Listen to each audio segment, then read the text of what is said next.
ابو بکر کے مال نے جتنے مجھے فائدہ دیا اتنا کسی کے مال نے مجھے فائدہ نہیں دیا. یہ بھی تو میرے نبی کا ارشاد ہے. سرکار ابو بکر صدیق رضی اللہ تعالیٰ عنہ کا ذکر حضور نے کیا, لیکن تاریخ اسلام بتاتی ہے یہی ابن اسحاق کی روایت ہے. آج قوم کے پاس رسول اللہ کے فاقے کا ذکر ہے.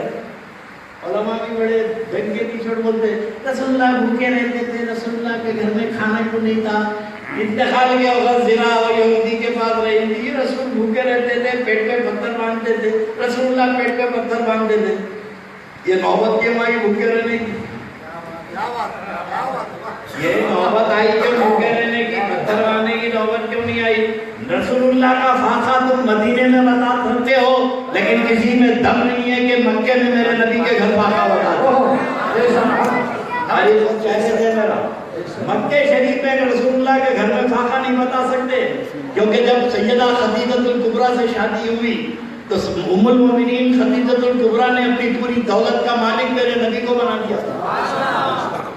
ارے گھر میں فاقہ تو بڑی بات ہے. ابن اسحاق کی روایت ہے مغازی کی کہ اللہ کے رسول ہر سال شعبان کی آدھے شعبان میں غار ہیرا چلے جاتے تھے. اعلان نبوت سے پہلے غار ہیرا چلے جاتے تھے اور غار میں میرے آقا رہتے تھے. تو کبھی 1 مہینہ رہتے تھے, کبھی 1.5 مہینہ رہتے تھے. اور اسی وقت کو وہی نازل ہوئی نا 26-27 رمضان کو, عادت کے مطابق میرے آقا غار ہیرا چلے جاتے تھے. اب اللہ کے نبی کے پاس لوگوں کی امانتیں رہتی تھی.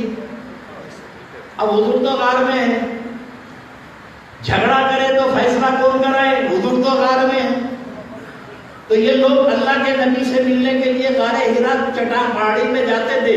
تو 1 جاتا, 2 جاتے, 10 جاتے, 50-50, 100 آدمی میرے نبی کے انتظار میں غار ہیرا کے سامنے کھڑے رہتے. تو ام المومنین خدیجہ الکبریٰ وہاں ٹینٹ ڈلواتی اور جتنے میرے نبی سے ملنے کے لیے پہنچے ان کے لیے 3 وقت کھانے کا انتظام کرتی. 3 وقت ان کے کھانے کا. ارے تو نبی کے دروازے پہ پہنچے, وہ کبھی بھوکا نہیں رہا. نبی کے گھر میں فاقہ کیوں ہو گیا؟ نبی کے گھر میں یہ فاقے کی نوبت کیوں آئی؟ اور 2 جملوں میں اور آگے بات بتا دوں. یقیناً میرے آقا بھوکے رہتے تھے. یہ طبیعت کی بات ہے. طبیعت کی بات ہے بھائی. آپ کو کھانے میں مزہ آتا ہے, میرے آقا کو بھوکے رہنے میں مزہ آتا ہے. میرے نبی کو بھوکے رہنے میں مزہ آتا تھا. لیکن بھوکا رہنا اس بات کی دلیل نہیں ہے کہ کچھ بھی کے نہیں ہے, مالک نہیں ہے, کھانے کو نہیں ہے. ایک فاقہ مجبوری کا ہے. ایک فاقہ بڑے آسان زبان میں, ایک فاقہ اشتراکی ہے, ایک فاقہ مجبوری کا ہے اور ایک فاقہ اختیار کا ہے. کیسے؟ رمضان کا روزہ ہے, افطاری خرید کے لائے 200 روپے کی بیوی جو ہے دہی بڑے بنا دیے, دال بنا دیے, سموسے تل لیے, سب سامنے رکھا ہے. شاید روزہ کھولنے کو 10 منٹ دے رہے, مگر سب سامنے رکھا ہے, نہیں کھاتے. سب سامنے رکھا ہے, نہیں کھاتے, گھور لینے بیٹھے ہیں. ارے بھائی آپ کا مال ہے, ارے جی میرا ہی ہے, آپ ہی خرید کے لائے نا, کھاتے کیوں نہیں؟ اذان ہونا, اذان کے بعد کھائیں گے. تو اب یہ جو بھوکے ہیں دن بھر, یہ مجبوری کا ہے, یہ مجبوری ہے, یہ اختیار ہے. مالک ہو کے نہیں کھا رہے, مالک ہو کے نہیں کھا رہے ہیں. ایک مجبور ہو کے نہیں کھاتے ہیں, ایک مالک ہو کے نہیں کھاتے ہیں. تو میرے نبی اگر بھوکے رہتے ہیں تو کائنات کے مالک تھے, بھوکے رہتے تھے. سب کو کھانے میں مزہ آتا تھا, میرے نبی کو بھوکے رہنے میں مزہ آتا. طبیعت کی بات ہے. لیکن اللہ کے رسول علیہ السلام اپنی ام المومنین خدیجہ الکبریٰ, اب مجھے ایک بات بتاؤ, یہ جتنی حدیث کی کتابیں ہیں اللہ کے رسول علیہ السلام کے بارے میں حضرت مقاصد الاسلام میں حضرت عمر اللہ فاروقی رحمۃ اللہ علیہ, جلال الدین سیوطی, بڑے بڑے محدثین نے ایک واقعہ لکھا کہ آدم علیہ السلام جب زمین پہ اترے, ہوا اترے, دونوں کی ملاقات عرفات میں ہوئی. تو آدم علیہ السلام جو ہے اماں ہوا کی طرف ہاتھ آگے بڑھائے, یا چل وہاں کی بولتے ہیں نا بھائی یہ سنیوں کے بعد ایک جب دیکھو سلام پڑھتے رہتے ہیں.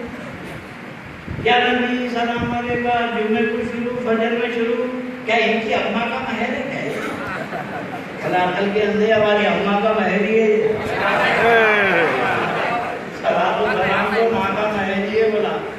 حدیث شریف میں ہے کہ آدم علیہ السلام جب بیوی اماں حوا کی طرف ہاتھ بڑھائے تو جبرائیل نے کہا کہ اے آدم آپ ان کو ہاتھ نہیں لگا سکتے آپ کا نکاح نہیں ہوا جنت میں تھے تو الگ مسئلہ تھا یہاں تو نکاح ہونا پڑے گا.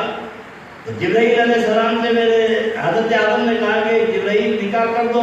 بولے مہر دینا پڑے گا حوا کو مہر دینا پڑے گا. حضرت آدم نے کہا کہ جبرائیل میرے پاس کیا ہے جو میں حوا کو مہر دوں. تو بولے خاتم النبی محمد رسول اللہ پہ 3 بار درود و سلام پڑھ لو مہر ہو جائے. کیا نقطہ ہے سبحان اللہ محمد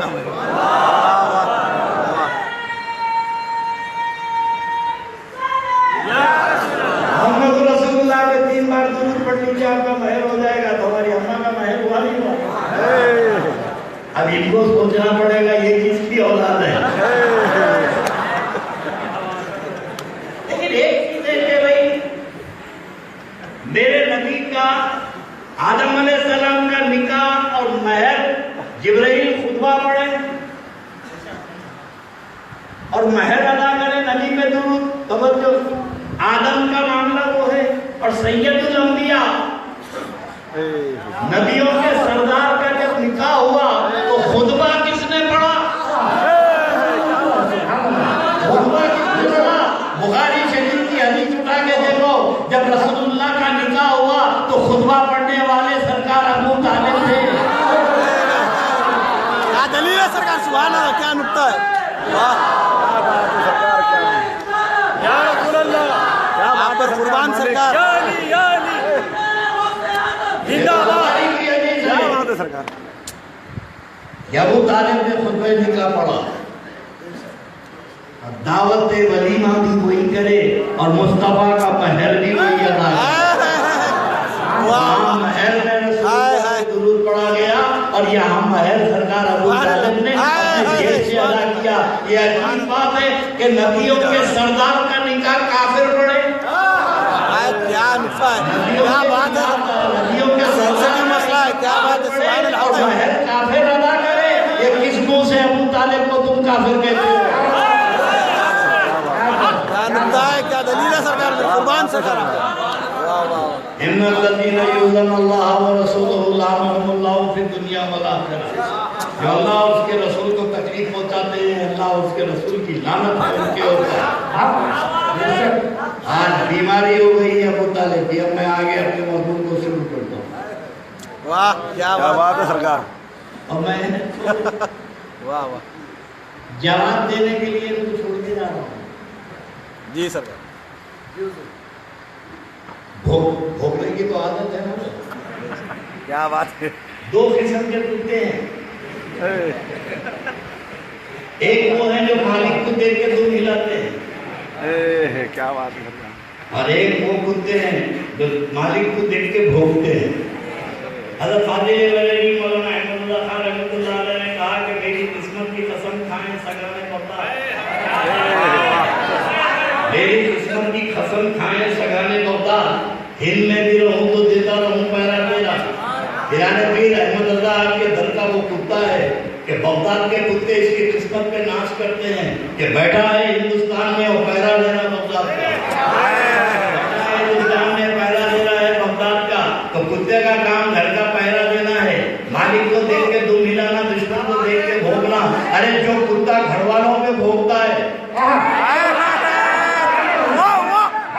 جو کتا گھر والوں پہ بھوکتا ہے اسے بندیا والوں کے حوالے کر دیتا ہے.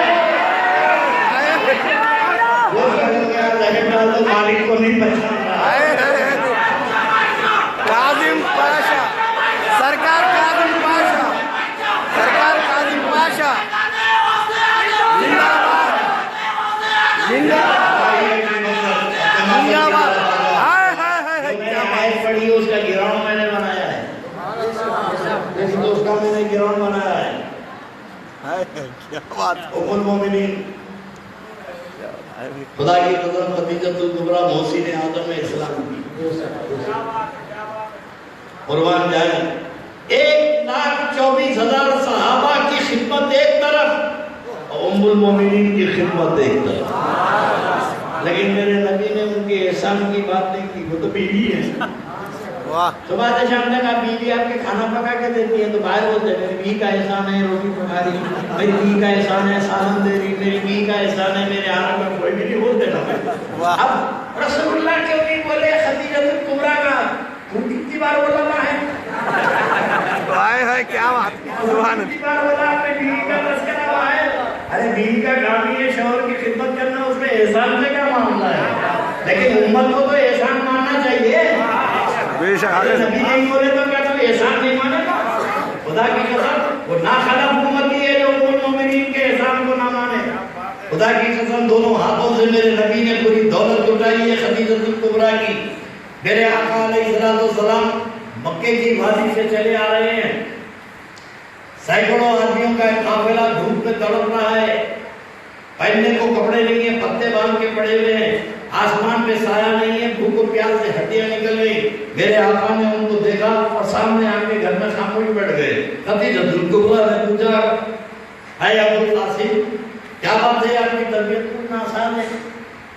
کہنے لگے خدیجہ فلاں وادی سے آ رہا ہوں، خدا کی مخلوق بے سر و سامانی کے عالم میں پڑی ہوئی ہے، جن کو کھانے کو کھانا نہیں ہے، سر پہ شامیانہ نہیں ہے، پہننے کو کپڑا نہیں ہے، کاش میرے پاس کچھ ہوتا تو میں ان کی کچھ خدمت کرتا، مگر کیا کروں میرے پاس کچھ پیسہ نہیں ہے جو میں ان کی مدد کروں۔ یہ کہہ کے میرے آقا پھر خاموش ہو گئے، اسی فکر میں بیٹھ گئے۔ تھوڑی دیر کے بعد ام المومنین خدیجۃ الکبریٰ علیہ السلام اٹھی، ایک بڑا بکس اٹھا کے لائی اور لا کے رکھ کے اس کھول کے اس میں سے اشرفیاں نکالی، اشرفیاں نکال کے بولی اے ابو قاسم ادھر دیکھیے، اے محمد عربی ادھر دیکھیے۔ میرے آقا علیہ السلام نے آنکھ اٹھا کے دیکھا تو اشرفیوں کی تھیلی بکس کے اوپر جمانے لگی، ایسا دیوار کھڑا کرنے لگی اشرفیوں کی، تو وہ اشرفیوں کی تھیلی رکھتے جاتی ہیں، میرے نبی مسکراتے جاتے ہیں۔ اشرفیوں کی دیوار کھڑی جا رہی ہے، میرے نبی مسکراتے جا رہے ہیں۔ ایک بار ایسا ہوا کہ اتنی اونچی دیوار اشرفیوں کی ام المومنین نے بنا دی کہ اب کہہ رہی کہ اے محمد ادھر دیکھیے، تو میرے آقا بے اختیار مسکرا کے بولے خدیجہ تم تو دکھ نہیں رہی ہو، بیچ میں اشرفیوں کی دیوار اٹھاتی ہو، میں کیسے تم کو دیکھوں گا؟ اتنی زور سے میرے نبی نے مسکرایا کہ مسکراہٹ کی آواز جب ام المومنین نے سنی تو پوری اشرفیوں کی دیوار اٹھا گرا دی اور گرا کے کہنے لگی کہ اے محمد تمہاری ایک مسکراہٹ پر میری ساری دولت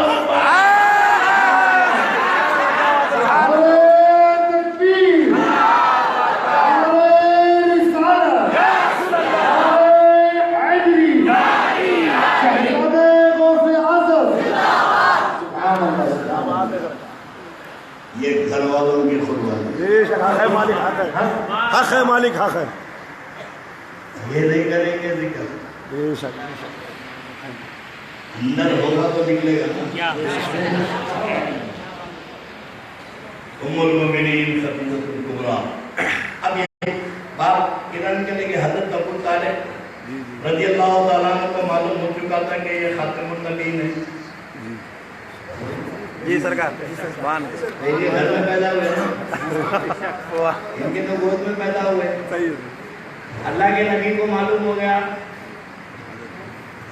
کہ محمد رسول اللہ پیدا ہوئے، ابو طالب کو بھی معلوم تھا، عبد المطلب کو بھی معلوم تھا، بے شک حق ہے۔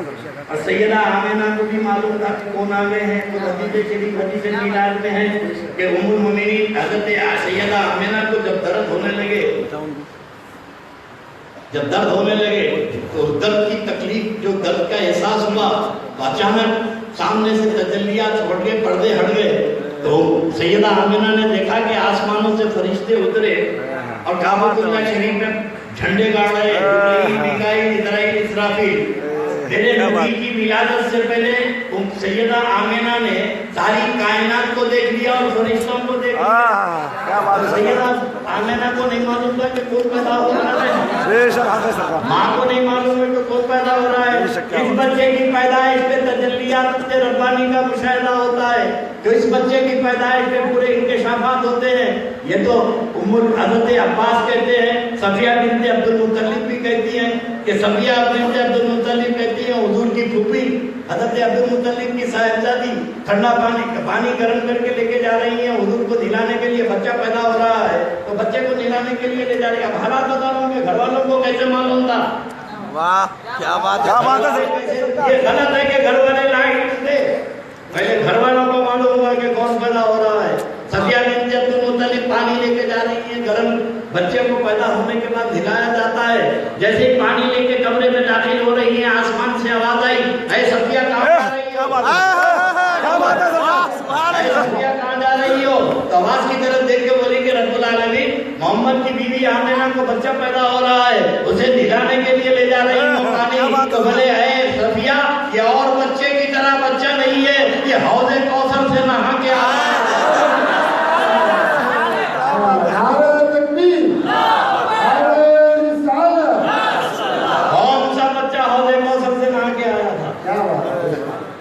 صفیہ بنت عبد المطلب حضور کی پھوپھو کو بھی معلوم تھا کہ محمد رسول اللہ پیدا ہو رہے ہیں. ابو طالب کو بھی معلوم تھا, ابو مطلب کو بھی معلوم تھا, خاندان کے ایک فرد کو معلوم تھا کہ خاتم النبیین پیدا ہوئے. اب میرے دوستو جب باخبر رکھنا چاہا تو عرب کے کاہنوں کو, جاہلوں کو, یہودیوں کو پتہ کروا دیا, اور جب بے خبر رکھنا چاہا تو گھر والوں کو بے خبر کر دیا. کیا بات ہے بھائی. حدیث معراج اب کیسے دیکھیے آپ, پورے سیاہ ستہ میں معراج کے واقعات بیان کیے ہیں. میں چنندہ بتا رہا ہوں کہ اللہ کے رسول علیہ السلام معراج میں تشریف لے گئے تو پہلے آسمان پہ یہ پیغمبر, دوسرے آسمان پہ ان سے ادریس سے, عیسیٰ سے, موسیٰ سے, پورے ساتوں آسمانوں کے پیغمبروں سے ملاقات ہوتی رہی. میرے آقا کا اعزاز ہے بھائی, پورے پیغمبر بھی. اب اللہ کے نبی علیہ السلام جنت میں تشریف لے گئے. توجہ, اللہ کے نبی جنت میں تشریف لے گئے. سرکار کا اعزاز ہے, اے محمد میں نے جنت بنائی ہے, اپنے غلاموں کو دیکھ لے کے جا. اب میرے آقا جنت میں گئے تو دیکھ کے اتنا خوش ہوئے کہ جبرائیل یہ کیا ہے, یہ کیا ہے؟ بولے یا رسول اللہ محمد عربی یہ جنتیوں کا دروازہ ہے, نمازیوں کا دروازہ ہے, اس دروازے سے آپ کی امت کے نمازی جائیں گے. اللہ کے نبی بہت خوش ہو گئے کہ میری امت کے امتیوں کے لیے نماز کا دروازہ ہے, یہ روزے داروں کا دروازہ ہے, یہ زکات دینے والوں کا دروازہ ہے. پھر اللہ کے رسول نے جنت کا معائنہ کیا تو دیکھا کہ وہاں پر بڑے علماء بیٹھے ہوئے ہیں. اے جبرائیل یہ کون ہے؟ بولے یا اے محمد علیہ آپ کی یہ امت کے باعمل عالم ہے جو دین قوم کے دین کی تبلیغ کرتے تھے, خدمت کرتے تھے. اب بڑے آرام سے جنت میں علماء نظر آئے. یہ کون ہے؟ بولے یہ پاک باز عورتیں ہیں جو اپنی شرمگاہوں کی حفاظت کرتی تھی. اللہ نے جنت میں ان کا اعلیٰ مقام دیا ہے. سرکار بہت خوش ہو گئے. ایک ایک امتی کو حضور نے جنت میں دیکھا, ان کے انعامات کو دیکھا. پھر اللہ کے نبی اچانک پلٹ کے پوچھے جبرائیل یہ کون ہے؟ بولے یا رسول اللہ محمد عربی آپ کی امت کے وہ حافظ قرآن کے جاہل لوڑے ہیں, طوطوں کی طرح جو رٹے ہوئے ہیں. ان کے اماں باپ کو جنت میں سونے کے تخت و تاج پہ میرے نبی نے دیکھا. کیا بات ہے, سبحان اللہ, کیا بات ہے سرکار, سبحان اللہ. سونے کے تخت و تاج پہ میرے نبی نے دیکھا. ہے جبرائیل یہ کون ہے؟ بولے اے محمد عربی آپ کی امت کے وہ حافظ قرآن ہے. اللہ نے ان کے با والدین کو سونے کا تاج پہنایا ہے اور سونے کے تخت پہ بیٹھا ہے. بہرحال میرے آقا علیہ السلام جنت کی سیر کرے, ایک ایک امتی کے اور کرو ہوئے. سبحان اللہ, کیا بات ہے. ایک ایک امتی کے حالات کو دیکھا, اللہ کے انعامات حضور کی امت پہ ہوئے دیکھا. ارے جن کے غم میں سال بھر روتے رہے, جن کے غم میں سال بھر روتے رہے, جنت میں جا کے یہ نہیں پوچھا کہ جبرائیل میری بیوی خدیجہ الکبریٰ کہاں پر ہے.